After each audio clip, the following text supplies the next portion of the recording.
masuk dalam perut ikan. Di dalam perut ikan ini berapa lama si Yunus, Bapak Ibu? 3 hari, 3 malam. Bisa bayangin, saudara 3 hari nginep di perut ikan. Mau? Libur nginep di perut ikan, coba. Itu penderitaannya luar biasa. Pernah dulu Jakarta dilanda banjir, Bapak Ibu. Kami ngalami itu. Tidak ada listrik, sebab banjir, gardunya terendam. Tidak ada listrik, berapa lama? 3 hari juga. Di rumah udah AC gak jalan, lampu penerangan gak ada. Itu kipas-kipas, Bapak Ibu. Panas, Jakarta panas, Bapak Ibu. Ada AC aja kita udah panas. Tanpa AC, tanpa lampu, gimana Bapak Ibu? Gak ada diesel. Mau menginap di hotel mahal bayarnya. Ya terpaksa lah di rumah saja. Jendela dibuka, pintu dibuka. Bayar tuh, juri masuk Bapak Ibu. Cuma tidak kepanasan. 3 hari, 3 malam Yunus menderita dalam perut ikan tanpa AC, tanpa penerang. Tanpa penerang. Disitulah Yunus lewat penderitaannya ini dia kemudian jadi sama Tuhan. Dia aku mau taat deh Tuhan, kapok Tuhan. Saudara pernah berdoa seperti Yunus? Halo, Bapak Ibu pernah doa seperti Yunus? Bagaimana doa Yunus? Doa Yunus bagus sekali. Ketika Yunus berdoa, dia jujur sama Tuhan. Dia mengatakan, dalam kesusahan aku berseru kepada Tuhan. Aku berdoa kepada Tuhan. Dan dia menjawab aku. Jadi kalau berdoa, yakin gak Tuhan menjawab doa saudara? Yakin gak? Harus yakin. Lalu kata Yunus, dari tengah-tengah dunia orang mati aku berteriak, dan kau dengarkan suara. Apa maksudnya Bapak Ibu? Walaupun keadaan suara seperti masuk dunia orang mati, udah gak mungkin lagi kan, Tuhan gak bisa. Bahkan Tuhan pun gak sanggup tolong saudara. Yakinlah saudara, Allah kita Allah yang luar biasa. Amin. Kalau saudara berdoa itu jangan hanya berdoa formalitas. Bapak kami yang suka dimulai amin. Apaan gitu, doa apa baca puisi. Ya, Bapak Ibu, doa itu kita bercakap-cakap sama Bapa di surga, amin. Ada anak ngomong sama bapaknya, Bapak yang baik, engkau Bapakku yang teramat baik dibandingkan yang lain, engkau sangat baik. Ini kapan selesainya Bapak Ibu? Ya. Tapi Yunus doanya singkat. Doa ya singkat dia doa, Bapak Ibu tolong aku Tuhan, aku lagi susah nih. Aku percaya kau tolong aku. Lalu apa terjadi Bapak Ibu? Apakah pertolongan terlambat? Enggak. Tepat waktunya. Kalau saudara berdoa percaya pertolongan Tuhan itu pasti datang tepat waktunya. Mana Tuhan? Mana Tuhan? Saudara jangan tanya mana. Yakin segera Tuhan tahu. Dan ajaib saudaraku, kalau saudara dalam perut ikan, siapa yang dengar saudara mau? Siapa yang bisa tolong saudara? Kalau saudara dalam perut ikan, siapa? Teriak sampai lidah saudara copot, nggak ada yang dengar. Di dalam perut ikan, di dalam laut yang dalam, di mana orang bisa mendengar? Bahkan orang yang terdampar di pulau mau cari pertolongan, dia harus memanggil perhatian orang, bakar apa sesuatu, ada asap. Oh, itu ada minta pertolongan. Nah, Yunus dalam perut ikan, dia mau bakar asap di mana? Ya, nggak ada yang tahu. Di sini kita belajar, dimanapun, apapun kesalahan, kesusahan saudara, Tuhan akan tolong saudara. Asal saudara yakin. Ada seorang anak Tuhan di Jakarta. Termasuk saya masih sering khotbah di Jakarta. Bapak Ibu datang sama saya, Pak Pendeta, saya ini terlibat hutang. Kartu kreditnya sampai over limit Bapak Ibu. Sampai rumahnya dijual, mobil dijual, semua dijual, gak bisa nutup hutangnya. Coba bayangkan. Itu seperti dalam pernikahan tuh. Saudara yang kaya pun gak bisa tolong. Dia kita doa. Gak lama, tidak lama. Dia SMS saya dulu, SMS. Puji Tuhan Pak, ya bagus. Saya sudah ditolong Tuhan. Rumah saya gak jadi dijual, mobil gak jadi dijual, tapi bisa terbayar lunas. Nah, bagaimana caranya? Perbuatan Tuhan yang ajaib. Seperti kepada Yunus. Saudara jangan tanya gimana Tuhan, jangan tanya bagaimana Tuhan tolong. Percaya saja, percayakan kepada Tuhan. Tuhan, Engkau yang nolong aku. Ya baik dia. Clear Pak. Sorangan. Ya enakan sorangan Pak. Kepada-pada tidak ada yang larang. Ya, ini luar biasa kalau kita lihat Yunus. Dia belajar dalam pernikahan, dia mau taat. Setelah dia mau taat, dia dikeluarkan. Saudara, kalau saudara lihat tempat di mana Yunus dilemparkan ke dalam lagi, itu tempatnya sama di mana dia meninggalkan, dia tidak taat.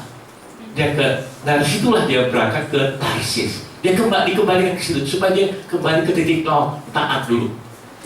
Tuh, Tuhan kita luar biasa Bapak Ibu. Amin. Saudara sudah taat belum? Yunus saja dimasukkan pernikahan, kalau saudara dimasukkan apa kalau Nabi saja dimasukkan pernikahan, kalau jemaat dimasukin mana Pak?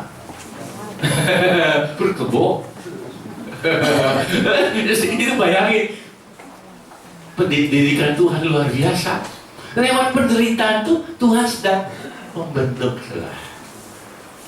Lewat penderitaan umat Tuhan di padang gurun, mereka tuh diajar taat Bapak Ibu. Mereka terus berontak.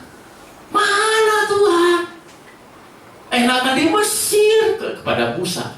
Enakan berontak, ngomel. Akhirnya gak masuk tanah Kanaan. Sebab gak mau taat. Waktu saya dibilang sama Pak Benny, Gus, lu jadi pendeta nyembahkan jemaat di Bogor. Aduh, saya nggak berani. Ntar ya, mikir dulu. Enggak, oke. Saya lihat bagaimana ketika Pak pendeta Benny dulu gak taat. Wah, habis dia dihajar Tuhan. Yunus juga sama, dihajar.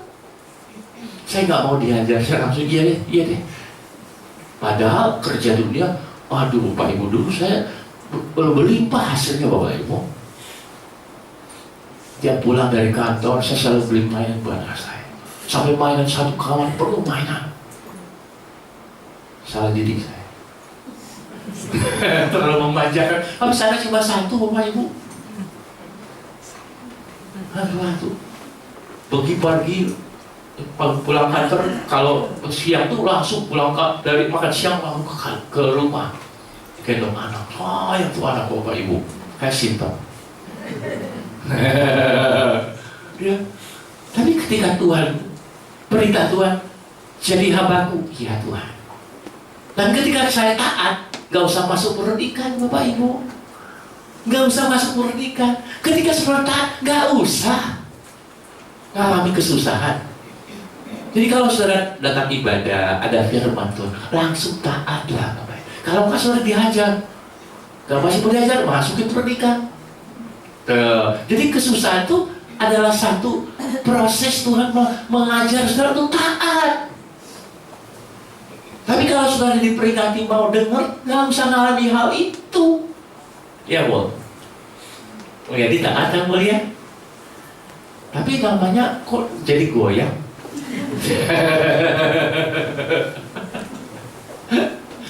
Ya Bapak Ibu saudaraku, kalau saudara dapat firman Tuhan, saudara taat aja lah. Tidak usah kalau susah. Ya, lanjut kalau dibaca Pak Andi. Kitab Kejadian 50 ayat yang ke-20. Memang kamu telah mereka-rekakan yang jahat terhadap aku, tetapi Allah telah mereka-rekakannya untuk kebaikan, dengan maksud melakukan seperti yang terjadi sekarang ini, yakni memelihara hidup suatu bangsa yang besar. Amin. Bapak Ibu Saudaraku, siapa yang ngomong ini? Siapa yang ngomong demikian?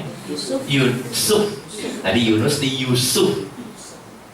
Yusuf mengalami penderitaan kesusahan itu selama 13 tahun. Di sini ada yang menderita 13 tahun? Ada? Nggak ada. Puji Tuhan. Lebih singkat bukan? Bukan? Atau lebih lama? Bapak Ibu Saudaraku, Yunus itu waktu masih muda, 17 tahun, dijual jadi budak oleh saudara-saudara sendiri. Yusuf. Ya, ada sini yang namanya Yusuf? Ada? Ada? Nggak ada? Kita siapin nama Yusuf lah. Ya. Bapak Ibu Saudaraku, penderitaan Yusuf itu adalah dia dijahati oleh saudara-saudaranya sendiri. Kalau kita dijahati sama orang lain, kita bisa maklum, ya Dre ya. Tapi kalau dijahati sama saudara sendiri, rasanya sakit luar biasa. Dijual jadi budak, tidak ada masa depan. Tetapi ketika Yusuf mengalami hal itu, dia belajar satu hal yang indah. Ya, dia mimpinya apa Bapak Ibu? Mimpinya apa Bapak Ibu? Ada bintang, ada bulan, ya, sampai sujud kepada Yusuf. Ada ikatan-ikatan padi tunduk kepada Yusuf. Karena padi saudaranya Yusuf tunduk kepada padinya Yusuf. Jadi Bapak Ibu, Yusuf ini direncanakan Tuhan jadi penguasa. Setelah anak Tuhan tuh, Tuhan punya rencana saudara ditinggikan, saudara dibawa naik, tidak turun. Saudara percaya? Mau? Mau? Nah, ketika saudara mengalami kesusahan, percaya lewat kesusahan saudara sedang diproses untuk naik tinggi, naik lebih tinggi. Kalau saudara mengalami kesusahan ini, kedudukan saudara akan ditinggikan Tuhan lewat saudara kesusahan itu. Rencana Tuhan gak pernah gagal, saudara percaya? Itu pelajaran daripada Yusuf ketika dia menderita. Ternyata setelah 13 tahun, umur 30, Yusuf menjadi penguasa di Mesir. Lewat kesusahan, ada proses saudara ditinggikan Tuhan. Ada pelajaran, rencana Tuhan gak pernah gagal buat saudara. Amin. Kalau Tuhan sudah punya rencana, dan rencana Tuhan rencana yang damai sejahtera, yang membuat saudara hidupnya apa Bapak Ibu? Masa depan yang penuh harapan. Percaya, janganlah memang Tuhan sudah tetapkan saya jadi carry. Jangan Bapak Ibu. Ya udahlah, emang Tuhan bikin saya susah. Tuhan gak pernah bikin saudara susah. Tapi kesusahan itu memproses saudara untuk ditinggikan Tuhan. Amin. Di antara 12 saudara saya, hanya saya jadi pendeta Bapak Ibu. Kami ada 6 laki-laki. Hanya satu dari 6 ini, hanya satu dari 12 anak ini yang jadi hamba Tuhan. Hanya satu dari semua anak ini yang lulus dari perguruan tinggi, bahkan sampai S3. Wow, keren Bapak Ibu. Orang luar ada S3 Bapak Ibu, saya udah S-teller. Bukan Bapak Ibu. Saya gak menyombongkan, tapi saya mendengarkan bagaimana Tuhan meninggikan Bapak Ibu. Gak pernah terpikir dulu saya orang pakai titel tuh ada apa MBA, ada Bapak saya kapan ya? Gak terasa Bapak Ibu. Dan ijazah saya pun dapat dari luar negeri, dari Amrik. Wah, lulusan Amrik loh Bapak Ibu. Wah, keren. Tapi saya gak boleh sombong. Kenapa? Saya mau ikut rencana Tuhan. Saudara mau ikut rencana Tuhan? Hiduplah menurut rencana Tuhan. Lewat penderitaan pun tidak mengapa. Itu hanya sesaat. Iya, saudara. Kalau kegelapan malam itu berapa lama Bapak Ibu? Berapa lama malam itu gelapnya? Ya, Yakub bergumul hanya waktu malam. Ketika fajar menyingsing, sudah selesai, dia jadi pemenang. Ya, pergumulan saudara ke sesuatu ada waktunya. Ketika saudara susah, jangan bermarah sama Tuhan. Fajar akan menyingsing. Ya, habis gelap terbitlah. Ya, Kartini namanya, harum namanya. Ya, ada saudara yang susah pada saat ini. Sebentar lagi ada perbuatan Tuhan yang ajaib.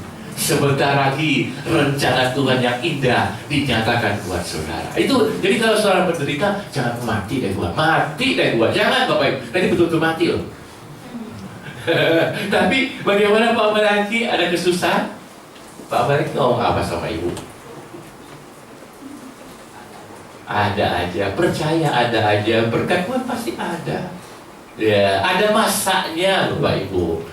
Ada masanya, proses itu pasti ada.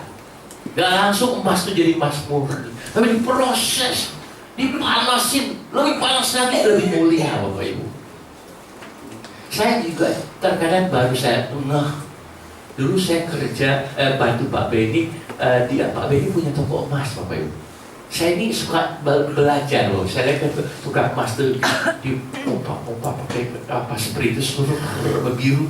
Itu emas diproses Pak, dari bata emas yang tadinya kotor dimurnikan pakai air raksasa segala, tuh jadi digosok, dikilapin, oh jadi indah. Padahal dari sebuka yang kecil, jelek, yang kotor, jadi indah.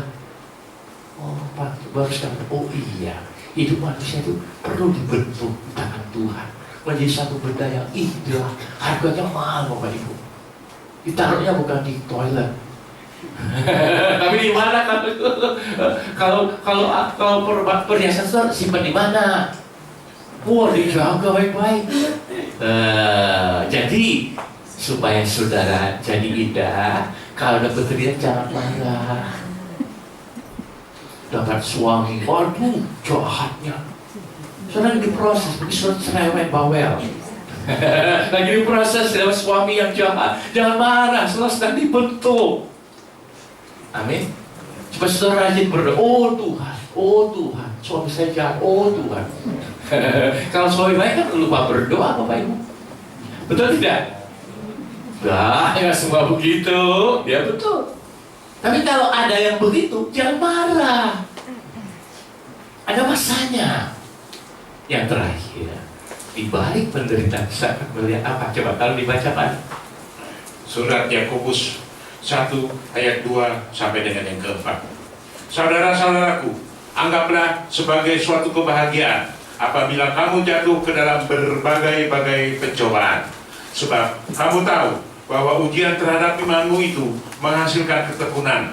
Dan biarkanlah ketekunan itu memperoleh buah yang matang, supaya kamu menjadi sempurna dan utuh dan tak kekurangan suatu apapun. Amin. Ada kesusahan, saudara itu anggap satu kebahagiaan. Sebab lewat kesusahan itu saudara sedang dibentuk menjadi apa Bapak Ibu? Tekun. Menjadi tekun. Nantinya saudara menjadi sempurna dan utuh, tak kekurangan sesuatu apapun. Saudaraku, saudara percaya penderitaan itu bisa membentuk saudara supaya jadi sempurna, dewasa. Orang yang gak pernah mengalami susah Bapak Ibu, dia gak tangguh Bapak Ibu, gampang putus asa.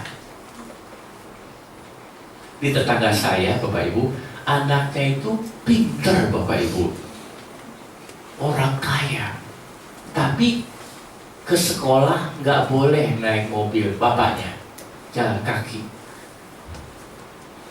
harus jalan kaki, kaya. Jadi saya yang punya anak, saya anterin, yuk ikut sama-sama. Pulang saya bareng sama-sama. Saya tanya, kenapa kamu nggak naik mobil papamu? Papa nggak mau saya jadi kolokan, supaya saya nggak manja. Jalan kaki Bapak Ibu ke sekolahnya. Terus dididik sama bapaknya, sekolah pinter sampai masuk ITB Bapak. Kan susah masuk ITB. Lulus, angkanya bagus, nilai bagus. Ya, supaya itu Bapak Ibu lewat kesusahan itu dia dididik supaya dia teguh, gak goyah. Tapi sayang akhirnya dia juga kembali di toko sepatu.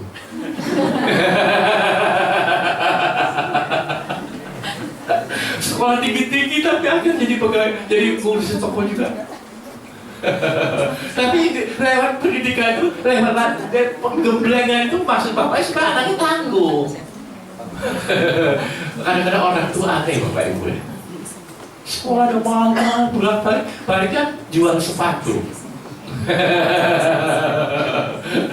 Ya. Nah, jadi kalau sudah ngalami seperti ini, ya, ada kesusahan, ada penderitaan, itu tujuannya supaya sudah tekun. Hidup ini gak mudah, Bapak Ibu. Betul, hidup ini gak mudah dan tambah susah sekali. Orang cari uang itu susah banget, Bapak Ibu. Ya, gimana? Sepi. Dulu enak, masih begitu Bapak Ibu. Dulu masih lebih enak. Tapi kalau lebaran ini, aduh, omsetnya. Gimana nih omsetnya lebaran ini lumayan kan? Puji Tuhan. Tapi lebaran gimana? Puji Tuhan, tetap aja. Dulu lebih mudah. Sebab saingan nggak kayak sekarang Bapak Ibu. Apalagi sebentar lagi ini perdagangan bebas. Waduh. Nanti ada apa dari orang dari China jual babi di surga, Bapak. Lebih enak. Sebab saingan juga hebat lagi, Bapak Ibu. Tapi anak Tuhan dilatih tekun.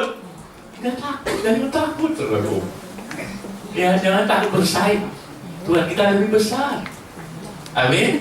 Jadi lewat penderitaan, jangan saudara putus asa. Ada banyak hal yang bagus kita terima di balik penderitaan. Ada proses. Kita menjadi lebih berhasil, lebih dimuliakan, lebih kuat, nggak gampang menyerah. Amin Bapak Ibu saudaraku. Tuhan memberkati kita semua. Jangan takut lewat penderitaan.